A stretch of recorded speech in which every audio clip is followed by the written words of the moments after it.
Biblioteca Departamental de Santa Cruz es un área de la gobernación que alberga más de 47.000 documentos del proceso de desarrollo y planificación departamental, correspondiente al periodo del Comité de Obras Públicas, Cordecruz, Prefectura y Gobernación. En nuestra sala de lectura, los usuarios pueden consultar el catálogo de la biblioteca o buscar información en Internet.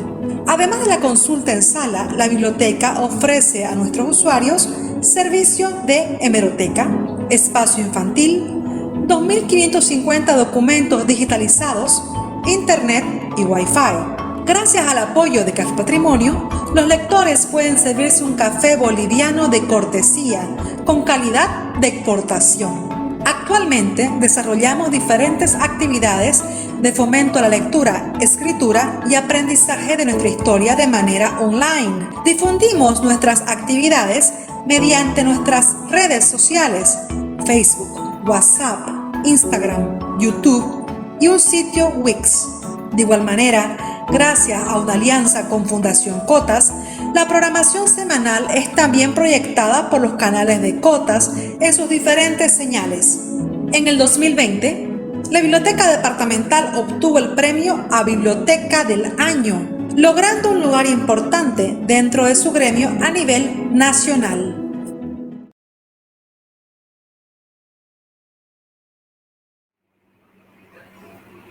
Muy buenas tardes. La Biblioteca Departamental es un área de la Gobernación de Santa Cruz, la cual alberga documentos históricos del proceso de desarrollo de nuestro departamento.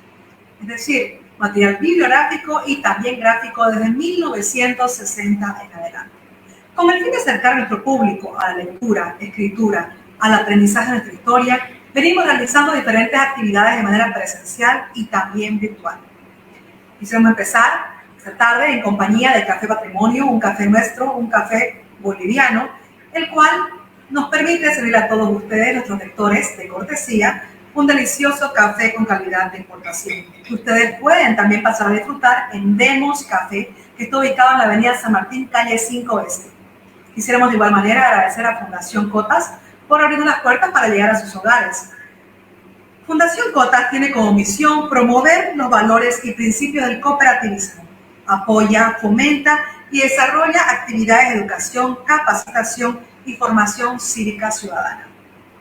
Esta tarde es muy importante, ya que presentaremos la conferencia Hallazgo de primera evidencia humana de 8.500 años en Santa Cruz. Iniciaremos la misma con la presentación del siguiente video sobre los trabajos que se han realizado en el municipio de Roboré por el Departamento de Arqueología de la Gobernación. Adelante con el video, por favor.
Ahora estamos empezando a iniciar un pozo de excavación. La idea principal aquí es poder encontrar evidencia, más que todo herramientas, las cuales nos puedan dar un fechamiento más cercano sobre, más que todo aquí en este caso, sobre una pintura rupestre. Este es el trabajo que siempre se tiene que hacer para poder tener todos los datos científicos bien corroborados, tanto las herramientas, la posición del material en cuanto a la profundidad del estrato, y así vamos a poder nosotros corroborar realmente con las evidencias que encontremos en la parte más profunda sobre los primeros pobladores que llegaron a esta zona de Santa Cruz.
Ya.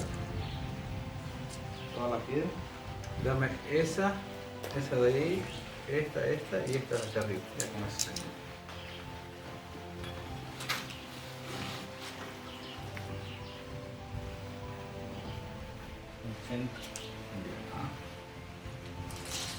Esa cuadrada, esa grande. Arriba. Ya. 66. Ya. Ahora me vas a hacer un favor. Me vas a dar la distancia de allá y de acá.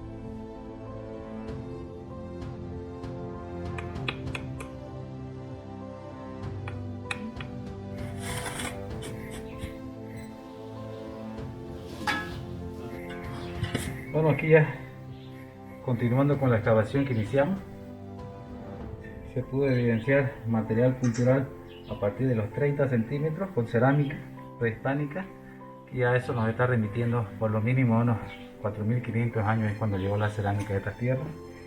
Más abajo en este estrato encontramos a una profundidad de 1 metro 20 más o menos, todo un fogón, completo fogón donde se ve que la gente cocinó bastante. No sabemos si era fuego o para comida. No pudimos evidenciar restos óseos de fauna o algo así, pero sí pudimos encontrar algunas pequeñas herramientas líticas del producto del tallado de la gente, ¿no? Esperábamos encontrar nosotros más evidencias, pero bueno, las que tenemos ya nos están demostrando de que este lugar tiene una ocupación muy antigua. Aquí podemos observar al final del estrato, a unos 30, unos 40, utiliza un sedimento arenoso muy suave, que efectivamente este sedimento pertenece a cuando toda esta área era fondo marino, ¿no? Eso para nosotros es el indicio de que efectivamente nos dice que hasta ahí llegó el momento de la ocupación del humano. Todo lo que vemos abajo ya es netamente geológico, que no tiene relación ya con el hombre más que todo, ¿no?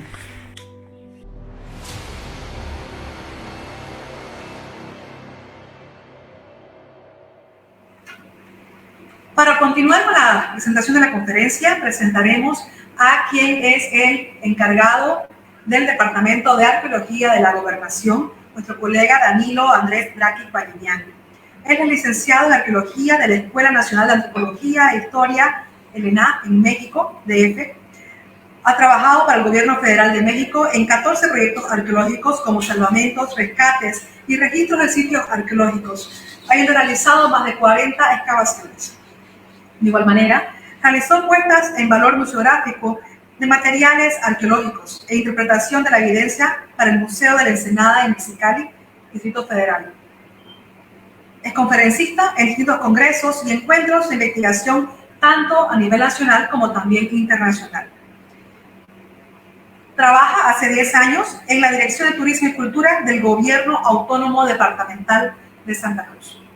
Y en esta ocasión nos presentará la conferencia Hallazgo de primera evidencia humana de 8.500 años en Santa Cruz. Buenas tardes, amigo. Bienvenido. Muy buenas tardes. Muchas gracias, Osana, por esta oportunidad y a la Biblioteca Departamental para poder compartir con toda la población estos últimos trabajos que hemos hecho realmente en el municipio de Roboré.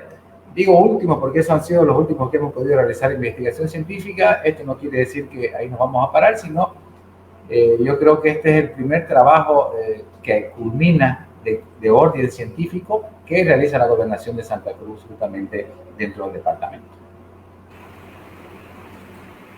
La verdad que para nosotros, Danilo, es un placer poder presentar esta primicia, este gran trabajo que han realizado ustedes. Es una alegría que hayan podido encontrar lo que tú venías buscando ya hace mucho tiempo con el equipo de arqueología. Realmente nosotros que estamos siempre pendientes del trabajo que ustedes realizan, nos alegramos muchísimo el día que nos lo comentaste y estamos felices de poder mostrárselo también a Santa Cruz. Entonces te dejamos en pantalla y escuchamos atentos el tema. Muchas gracias, Daniel. No, gracias. Sí, ya pudimos observar el pequeño video que presentamos antes. La verdad, la idea principal un poco era que puedan visualizar un poco la gente. Ese trabajo, la verdad, nos tomó una semana. Ahí podemos ver un poco en el video. Son casi 3 horas de caminata para llegar a la cueva de Miserandino. Trabajamos 4 horas y 3 horas de regreso. Prácticamente todo el día la pasábamos entre caminando y excavando.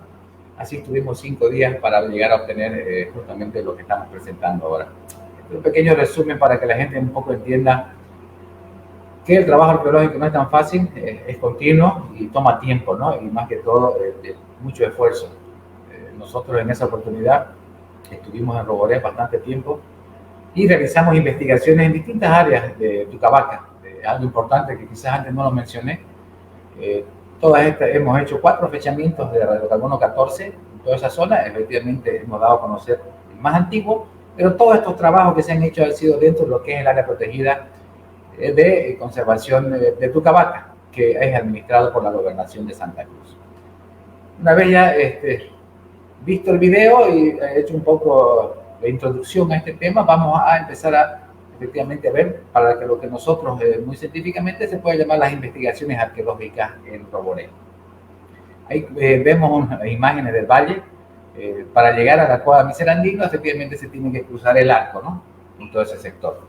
Aquí básicamente nos concentramos en 3 áreas específicas para poder trabajar y poder obtener estas fechas. Si ya, como mencionaba Osana, ya hace tiempo veníamos manejando la hipótesis de la ocupación humana de más de 10.000, 11.000 años en estas tierras. Bueno, poco a poco necesitábamos corroborarlo y más que todo poderlo presentar con fechamientos carbono 14, que es el único método y técnica la cual nos puede llevar a ver efectivamente cuándo se prendió esta fogata o en un caso cuando se comió algún animal en específico, ¿no? Es bueno que sepan que mandamos 4 muestras de Estados Unidos, las 4 muestras fueron de carbón vegetal, producto de una fogata, fogón que llamamos arqueológicamente. No sé si específicamente en la cueva ese fogón era para preparar alimentos, no pudimos pillar en esa excavación restos óseos o simplemente era para alumbrar el espacio, pero de que el producto vegetal salió de un fogón que fue prendido por el ser humano, es lo que nosotros pudimos obtener de estas muestras y la mandamos a Estados Unidos, ¿no? Es importante también mencionar antes de esto que gracias a la ley departamental de APP, que es el apoyo público-privado, empezamos a trabajar con este tipo de mecanismos. Hay ciertas cosas que la gobernación tiene restricciones dentro de sus gastos, que tiene que hacer efectivamente de acuerdo al formulario de gastos por operaciones. Y esta ley nos permite poder acercarnos a las empresas privadas y pedirles apoyo. Más que todo apoyo, no tanto en recursos, sino en especie. Y así es como funcionó esto. En base a un acuerdo, nosotros solicitamos apoyo a una empresa privada y la cual nos proporcionó el apoyo de pagar los fechamientos. Y así es como hemos llegado a este dato tan importante. Voy a hacer un pequeño resumen. En ese viaje que tuvimos, estuvimos en estos 3 lugares interesantes, lo que es el Encanto, en Chochís, en Quitunuquiña, que está pasando a Aguascalientes, y efectivamente en la cueva de Juan Miserandín. Aquí tenemos efectivamente la prueba tácita de las muestras que se mandaron a Beta Analytics, que es un laboratorio especializado en Miami, Florida, que viene realizando el trabajo de carbono 14 hace mucho tiempo y es muy utilizado por los investigadores a nivel internacional. Bueno, porque es un laboratorio especializado y da mucha confiabilidad también los resultados que obtienen estos laboratorios. Como toda empresa, como todo trabajo, de acuerdo a los años de experiencia, te va certificando efectivamente que este tipo de datos son confiables. Por eso utilizamos a esta empresa. Vamos a decir, esta empresa incluso he trabajado y he mandado a hacer muchos fechamientos cuando estaba justamente trabajando en México, ¿no? Estos son los 4 fechamientos que hemos obtenido de estas 4 muestras y vamos a ir poco a poco mostrando ese relato y esos trabajos que se hicieron. Cuando nosotros en ese tiempo llegamos a Chochís, estamos hablando del 2020, hay un pequeño museo comunitario en Chochís. Lo primero que hacemos nosotros es observar el museo, quedamos de colaborarlos con una señalética informativa que hasta el momento no hemos podido llegar a completar, pero básicamente lo que primero vimos en ese momento es que las piezas se encontraban en mal estado. Lo primero que teníamos que hacer, no podíamos nosotros como arqueólogos hacer caso omiso de estas cosas, y lo primero que empezamos a hacer en ese viaje, aparte de hacer las investigaciones, registrar sitio y todas las noches tomábamos el tiempo efectivamente para hacer el trabajo de restauración, como se ve en las imágenes, ¿no? Importante también aquí agradecer, la verdad, al área de conservación la Unidad de Conservación de Patrimonio Natural de Tucavaca, que nos colaboró dándonos la autorización de poder ingresar a todas estas áreas protegidas. También no quiero olvidar de mencionar al barrio del 15 de agosto de Roboré, el cual nos proporcionó su sede del barrio para podernos quedar en todo ese tiempo que estábamos realizando las investigaciones, ¿no? Ahí vemos ya una imagen de todas esas piezas anteriores que las vimos en un mal estado, estaban con hongos, y les hicimos un pequeño tratamiento para matar todas las bacterias, virus, todos los hongos que tenían. Se hizo el proceso de restauración y bueno, es ahora cómo podemos ver todas estas piezas restauradas, bien consolidadas, y efectivamente dan mucha mejor imagen incluso al museo comunitario que existe en Chochís. Eso fue uno de los trabajos que efectivamente hicimos en esa temporada de investigación en esa zona. En Chochís también se encuentra el Encanto. Es una propiedad privada que se encuentra a comienzos del área protegida. La propiedad privada estaba hace muchos años ya, antes que se formara justamente el área protegida. Por lo tanto, esos propietarios han quedado en el espacio y efectivamente tienen las ciertas condiciones de no hacer deforestación ni nada de eso. Supimos la notificación que en esa propiedad privada se habían encontrado vestigios arqueológicos cuando estaban haciendo excavaciones justamente para poner postes y bueno, alambrar ciertos espacios. Es ahí como nosotros nos apersonamos al lugar, hablamos con los propietarios, ahí vemos pequeñas imágenes y efectivamente ellos nos mencionaron que encontraron ese tipo de evidencia y el cual nos permiten y nos dan la autorización para poder ingresar. En este caso, como son propiedades privadas, necesitamos siempre la autorización del propietario para efectivamente no invadir propiedad privada y no podamos ser susceptibles incluso a denuncia de ingresar al lugar sin autorización. Es así como empezamos a hacer las excavaciones arqueológicas. vemos que efectivamente el lugar se encontraba mucha evidencia.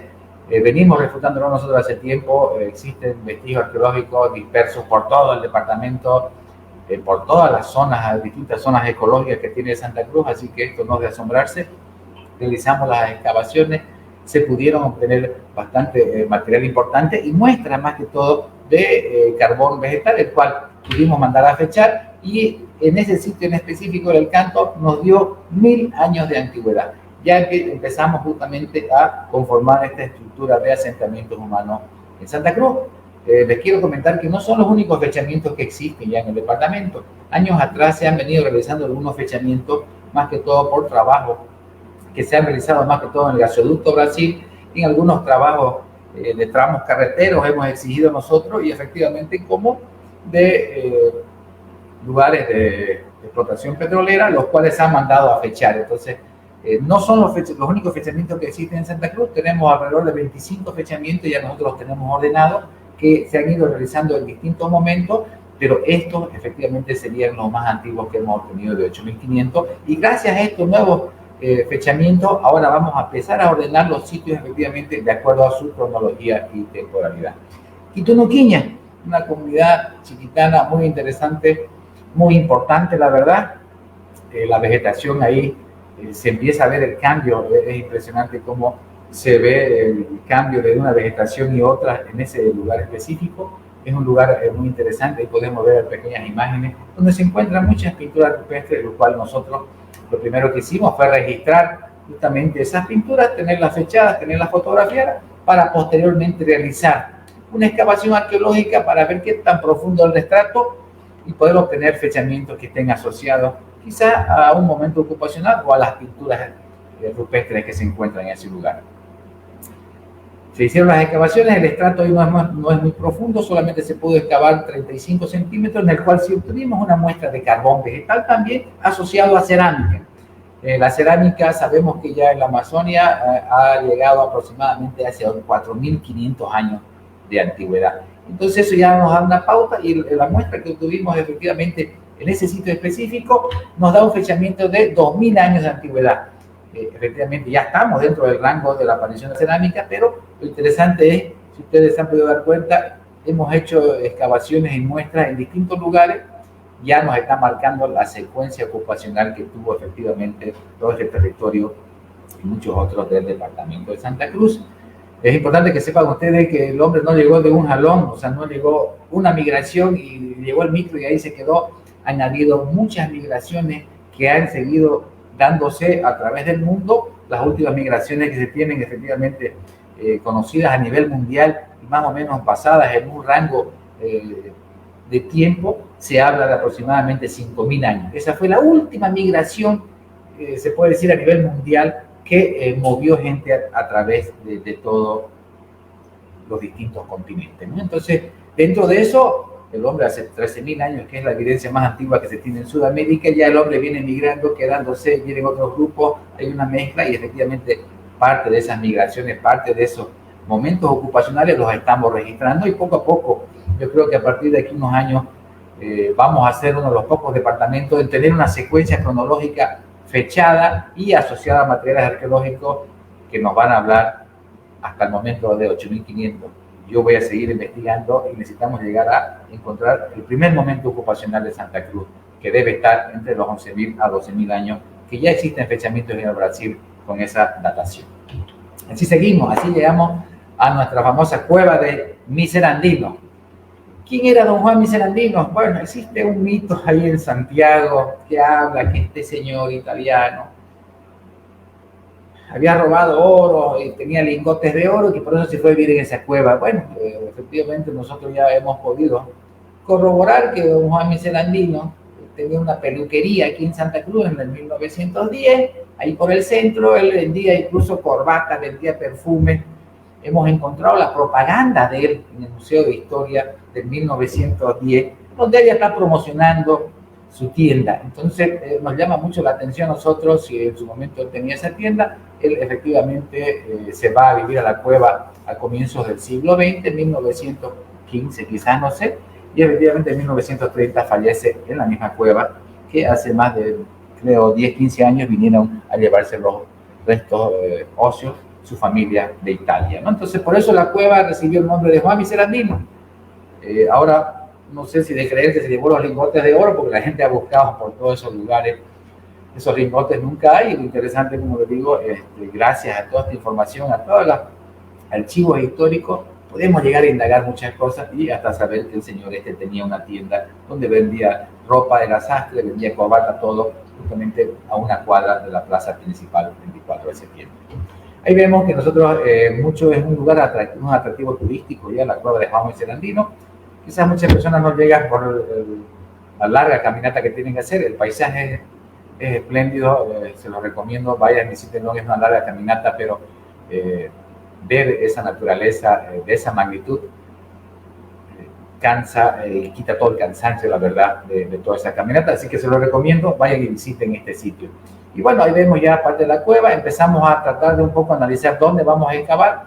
Tratamos de excavar en este momento más cercano a donde termina la cueva, y ahí empezamos a hacer las excavaciones arqueológicas justamente para encontrar lo que encontramos, evidencias que nos remitan a hablar efectivamente de una temporalidad humana en este espacio.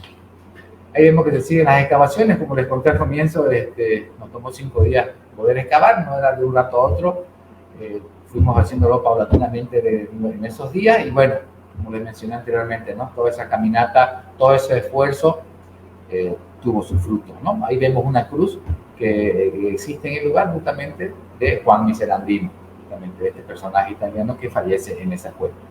Seguimos las excavaciones y algo interesante, aquí obtuvimos 2 muestras de carbón a distintas profundidades, una que nos dio 8.500 años antes del presente y otra muestra que nos dio 6.500 años antes del presente, quiere decir 2.000 años de diferencia entre una y otra muestra. Esto es algo muy interesante porque, como les digo, esto ya nos está marcando una pauta interesante de poder un poco definir cada cuánto se fue dando esta sucesión migratoria a estas tierras. Vamos a analizar un poco que hace el 2018 un investigador italiano, Umberto Lombardo, hizo unas excavaciones, un geógrafo justamente en la parte del río Itenes, aquí al norte de Santa Cruz, comienzo del Beni, y él obtuvo muestras de fechamiento de 10.600 años de antigüedad.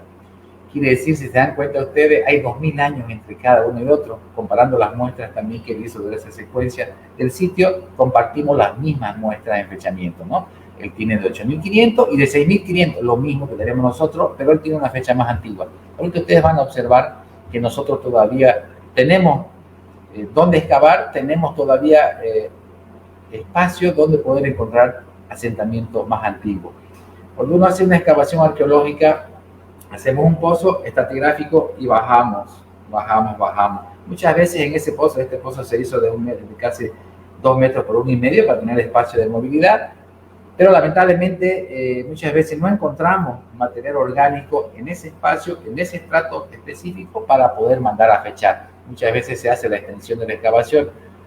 Aquí, como le digo, el lugar era un poco lejos, bastante cansador el trabajo, pero ahora ya sabemos a qué profundidad tenemos que ir y efectivamente buscar una muestra para poder obtener esa secuencia estratigráfica que enseguida les voy a mostrar. Aquí tenemos ya una imagen del pozo de excavación para que me entiendan un poco. Arriba está la superficie, está en 0, entonces aquí hay una secuencia. Y aquí he mostrado un poco estos fechamientos, que efectivamente nos están mostrando esa secuencia. Tenemos a los 30 centímetros de profundidad, empezamos a encontrar evidencia de cerámica. Que ya obtuvimos un fechamiento en un sitio de Quitunuquiña de 2.000 años, que ahí inicia el momento ocupacional que vemos nosotros en cerámica.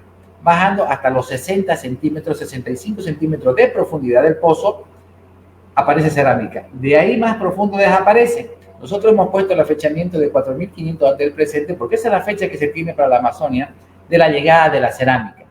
Dense cuenta ustedes cómo poco a poco ya se va armando y estructurando esto. Por eso lo he puesto en amarillo. Esa no es la fechamiento que hemos mandado a hacer nosotros, pero es la fecha que tenemos ya datada del ingreso de la cerámica, más que todo al continente sudamericano.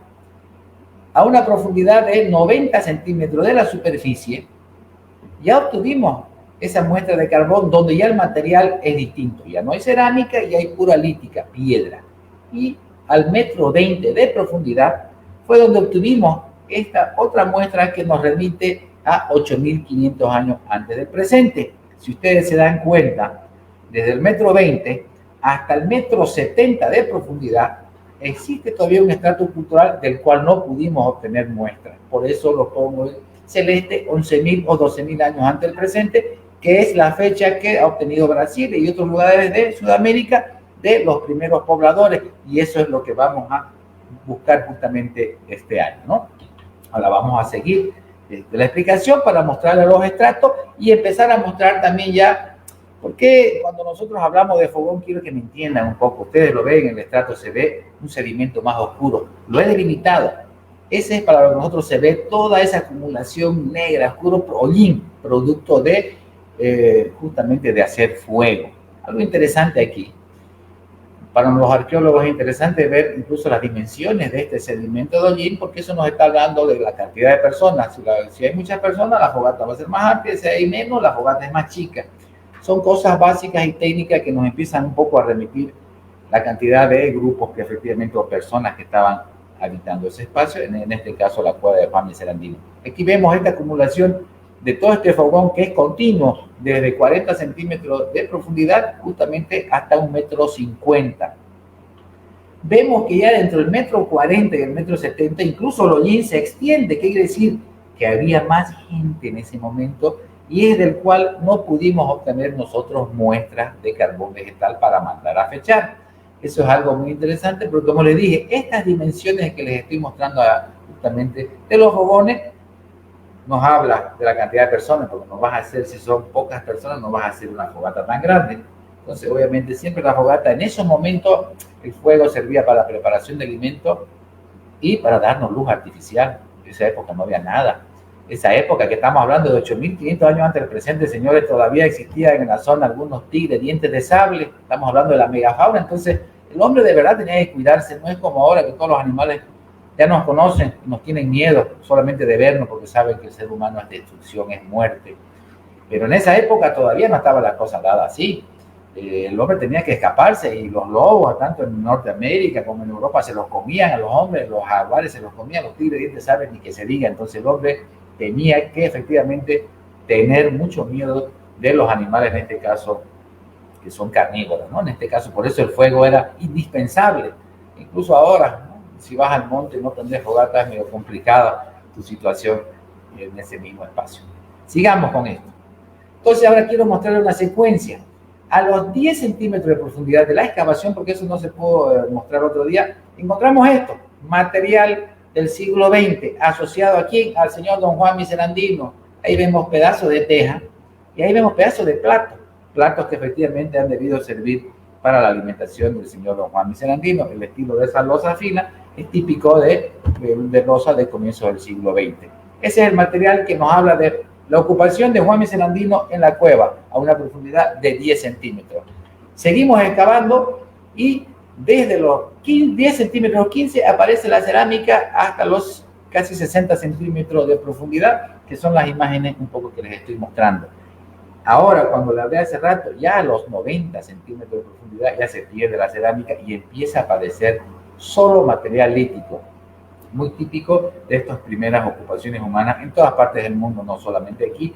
Y hay algo interesante de este material porque nos está remitiendo incluso la materia prima muy específica que en este caso los grupos humanos tenían prioridad, ¿no? Hay que ponerse a pensar un poco que no todos usaban la misma piedra. Hay piedras que efectivamente por el conocimiento de un grupo prefiere acceder a esa piedra que a otra. Entonces eso también nos está marcando la prioridad o la necesidad de buscar cierto tipo de roca que algunos grupos se sentían quizás más cómodos para trabajarla que efectivamente otro tipo de grupos que necesitan piedras un poco más duras, más volcánicas, y bueno, efectivamente eso tiene una diversidad de material dentro de eso, pero estas pequeñas cosas ya para los arqueólogos nos estamos mostrando algo.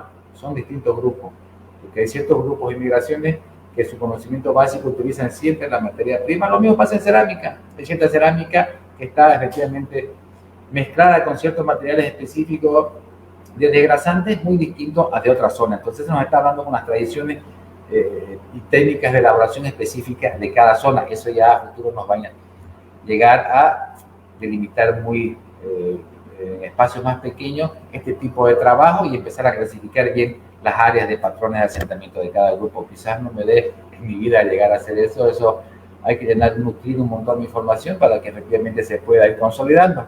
Y espero antes de irme de Santa Cruz poderles dejar eso para que ya la siguiente generación pueda retomar esto ya con una tipología, con espacios delimitados y efectivamente sea más fácil ellos retomar la historia más de la que nos fue retomar nosotros el comienzo de la historia de Santa Cruz.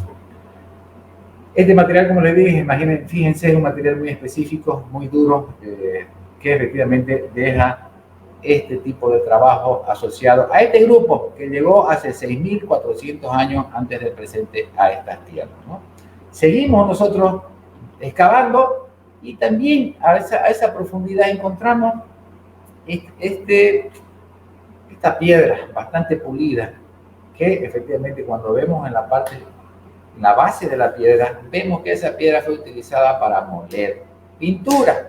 O sea, eso ya es algo súper interesante, novedoso. Ahí en la foto de abajo se puede ver, jugamos un poco con los colores, y ahí se puede ver el óxido de hierro que está plasmado en los poros de la piedra. Quiere decir que esta piedra se utilizó, porque vamos a entender una cosa, los estilos ya en charlas anteriores hablamos sobre las técnicas de aplicación de arte rupestre.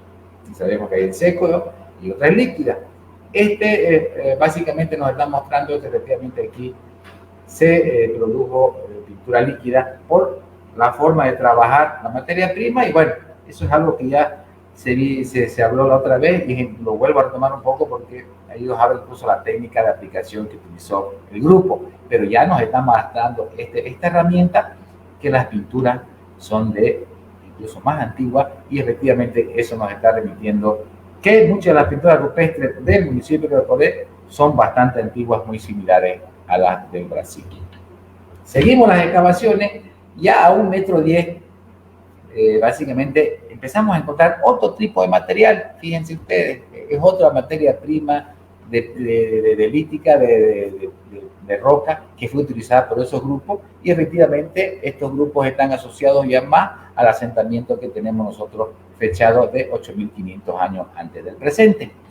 Es otro tipo de material. Aparte se encontró otras pequeñas piedras ahí trabajadas y otras en proceso de trabajo, muy típicas de efectivamente artefactos elaborados de los primeros pobladores de América. Eso lo he visto en México y lo he visto en muchos otros lugares, que efectivamente hay un patrón general que aquí los estamos empezando a ver, y para nosotros eso es muy satisfactorio, porque ya ahora Santa Cruz, antes de ser un pueblo con poca historia, señores, ahora ya somos parte de este poblamiento. Algo interesante de esto es lo que les decía, fíjense ustedes, Sudamérica, esos son los sitios más antiguos que se encuentran fechados y los que han sido también difundidos. Quizás muchos arqueólogos son envidiosos en su trabajo y quizás han hecho otro sitio, otro fechamiento, pero no lo sabemos. Y si el trabajo del arqueólogo queda para el arqueólogo, no sirve de nada. Nuestra formación básica es social, y en la universidad siempre la recalcaba. Todo lo que hagan tienen que difundirlo. Ustedes trabajan para la sociedad, no trabajan para ustedes. Pero bueno, esto es importante porque muchas cosas quedan guardadas en libros, y para nosotros en Santa Cruz es clave e importante difundirlo, todas las cosas que hacemos, todos los hallazgos, aunque algunos dicen que me gusta hacer show, otros arqueólogos, pero es como la forma yo puedo llegar un poco a mi gente y vea que hay mucha riqueza. Ya vendrá el momento donde toda esta historia podamos plasmarla en la currícula pedagógica de por lo menos las unidades educativas en Santa Cruz. Espero a futuro se puede hacer eso.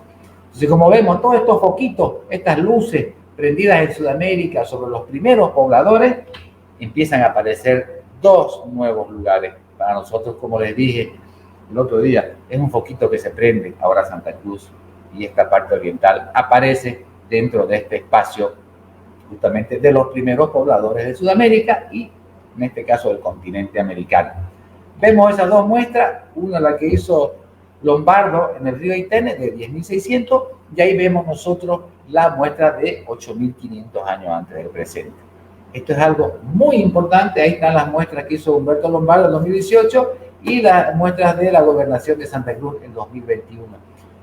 Como les dije, ya somos parte del poblamiento del continente. Y ya no solamente somos parte de lo que antes pensamos del poblamiento de estas tierras orientales. Ahora compartimos algo general con toda Sudamérica. Tenemos evidencia de los primeros pobladores que llegaron a estas tierras. Y esto es algo muy importante. Como les digo, ya veníamos un poco trabajando al respecto y vamos a ver ciertas imágenes. Esta está en la cueva de Juan Miserandino, que efectivamente vamos a ver en la clasificación que vimos un poco de arte rupestre, la pintura rupestre, y ellos representan muy claramente animales actuales, donde podemos definir jaguar, podemos ver efectivamente venado, pero hay ciertos animales que ya no los encontramos de este momento. Nosotros pensamos que están remitiendo ellos a animales de la megafauna. Aquí vemos este animal que efectivamente le hemos buscado alguna similitud con algún animal ya de esta temporada y no hemos podido encontrar. Como vemos, tiene garras, un animal bien grande, y efectivamente sabemos que en la megafauna existía este perezoso gigante que también tenía garras, y nosotros ahora estamos empezando ya a asociar este tipo de pintura con este tipo de animales que existieron en la megafauna. ¿Por qué? Porque el fechamiento que hemos obtenido recientemente nos lleva a ese momento histórico y del cual ya tenemos que empezar a lanzar las hipótesis y mostrar toda esta riqueza que tenemos. Aquí tenemos otras pinturas, por favor, animales muy grandes, muy toscos, con cabezas pequeñas.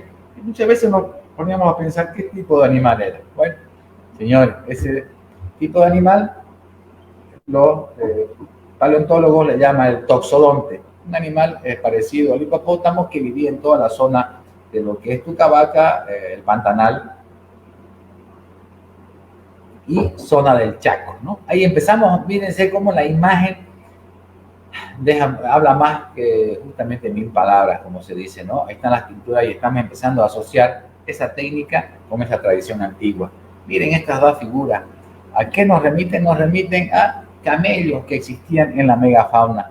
Ya con el fechamiento que hemos obtenido ya nos da para poder empezar a enlazar justamente estas evidencias de la megafauna con las pinturas rupestres.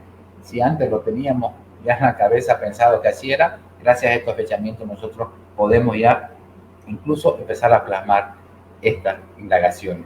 Miren eso, esto es un caballo. Vemos la pintura, ahí está un dibujo de los tipos de caballos que existían en la megafauna.